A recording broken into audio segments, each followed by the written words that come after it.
Agar ayolingizdan ko'nglingiz to'lmayotgan bo'lsa, ushbu 5 ta tavsiyaga amal qiling va ayolingiz tez orada siz o'ylagandan-da a'lo darajada o'zgaradi.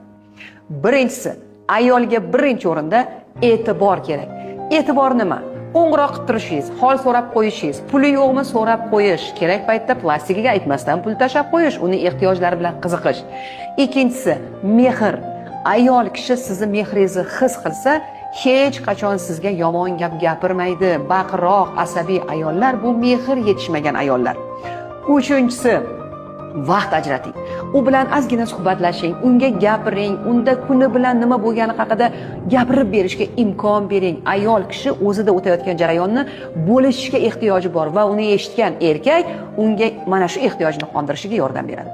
To'rtinchisi, ayolingizga kutilmagan sovg'alar qilib turing. Ayolingizga kutilmagan sovg'alar qilib turing. Sovg'ani ishoning, ayol kishiga qiymatini mutlaqo ahamiyati yo'q.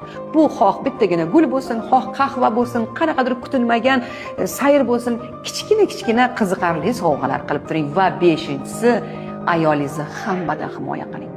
Hammadan, atrofdagilarning fikridan, qarindoshlaringizdan va eng muhimi, o'zingizni yomon kayfiyatingizdan va g'azabingizdan. Ayol kishiga mana shu 5 ta narsani bera olsangiz, u sizga buni 10 barobar qilib qaytaradi. Ishoning.